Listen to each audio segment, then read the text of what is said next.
Nakajing pau tangki roll number klam kerteng hak result bandrung kam staff nurse kabalapan benar da ketenat kokot kekhia ke sarkar jilla hak arpu nyau tarik nailur arhaja arpusa wat khamtam kajing mi arsin ki ju ki roll number kalapan long iki samla ki bon tho examen rungkam ban pen pau kajing sngo khia jongki habakran sikilat pathai kubor hak arpu pratare nailur arhaja arpusa halor kete kajing pen benar da kamiglaya medical services recruitment board yak result usamla lord step nong spong ulaong bakajing kular ka menteri kami ikatanat kokot kokyak Dr. Mizel Amprilingdo kalakala da kongpong. Uloong kumba kalakran kajing yalang dang hakini ki kindiat banai baladap kalapan pa ba anda lapan mi result anpen benalang ya ki kerteng bat ki roll number. Naror kata uloong ru baka dan kajing le thurmur na kalyang katanat hakabaki dat ki roll number ki bapau arsin bat kumta kekenhon kala dawa bahakas ngining kong ka banwan katanat kadai ban penmi ya borok ki kerteng nalor ki roll number jong ki baladap ban thoy ya kan examen. Por baki le ya ka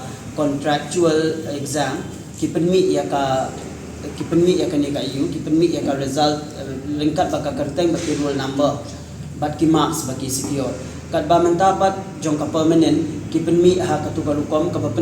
pendiaw yang iki nurses kumba ngila ya keren ha ka nyau tarik jong panai bak nyau bat ha ka apu sau tarik jong panai bak nyau bat i health minister jong i Dr. Mrs. Amprin te nila ekran hang tu kajing ekran jongi ila kran shai ba kajing jong ka result kan long within 72 hours kat ba ngiyo i banadu mansni Saturday bangile exam kata ka alpu wai tarik jong banai bakandai arja pusam yele ka exam kat ba ka result kami menemen step kata ru ka result ka bam pensung bahaya ni kumkin nurses jong ka state ta kani kajing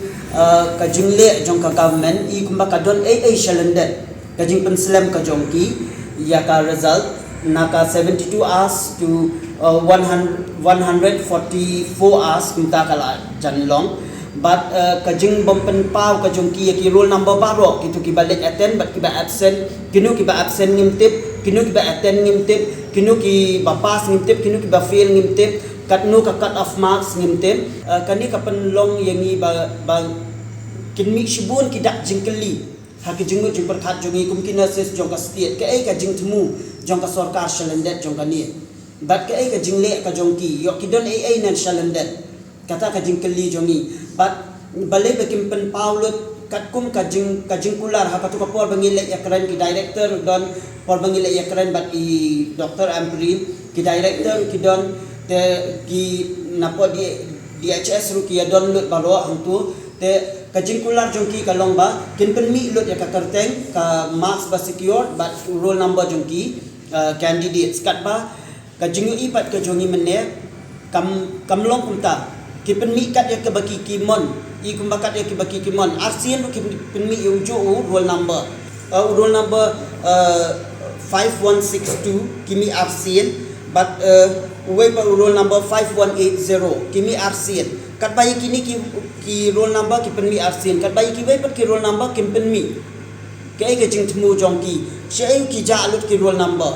kat nungut ki on reserve ngimtip kat nungut ki garu baki yo ngimtip kat nungut ki khasi jantia baki yo ngimtip ya kata ta ka jing keli ka kami hangni ka lomba balik ka government ka le kumni hadin ba kila manjur hak tu ka meeting bangidon bat i Dr. Mizel Amprin bakila munjur kin penmi hapo juga nyopo akan tabalai ka result ka silam kumni balai ka result kami kumni khalam dapat pa ki kerteng ya ki marks ba secure da ki candidates but balai ba ka result balai ba ki roll number baro kimmi kata ka de jingkeli jongi but ngidawar hina ka government bakin penmi ya ka result ka basyai kata ka balong na du roll number 1 hadu bakut chung roll number within Monday evening ni dawa ya ka government bakam penmi ya kata but nalor jong kata ngikwa hi bangin dawa ya ka government bakin penmi katkum ka category wise kabalong kat nungut ki karu kat nungut ki khasi but kat nungut ki on reserve but kat nu ki marks bangi secure ngikwa ban pe lakalong zero ngi kemen ha ka jingyo ka jongi tambah kidai ban pensyai shengi iklan penmi te kan ki post ki bangi apya dia katakan kalau pensayang ini ki bat ko egani ki exam pementakan long kam sumuhon la dangin la ni nyam la ru long kan dayo ira khmat mo kita ki marks ko ba i health minister ila kulari ni ba hooj na din nang isuk mag intermit ki kerteng na ki marks ki ro na ba apa di mo ki ba pas ni ki ba fiel long kalong halo kata ken na marba imam na kulari ko tang isu ni kwa ken ya kata bang kanong kum tang ba ikular ken no dai kalong isu si ken manginu ipat kom step ya ken ka result ken kalong ta kalong kata hi ba kam long clear ka company ki kami ka result ni ka Habatin, pej bahagi ki sharp plus F. Ka plus F? Hakabam bangibam duna ki eki batte ye kamet. Namar kata habathiru atau khau kamlu ka umpnyang kadut pej ya ka sharp plus F haka jingsom. Yaki nutrient kum ki vitamin bat ka iron la icon diat bat ka bathau bha kam kta I ka dur jing ki mar bam ka jing mat lani ka rukom shed yaki. Balehi panai kita. Kadon ka we ka jing mentoy ba kongsan. Ka kot ka kia. Ka nutrition bakam bha ka jing im bakam bha pendon kam daki mar ba madon ka sharp plus F menta kasni Lawan Ra Shafi Lingba ko office jong Commissionerate of Food Safety Meghalaya.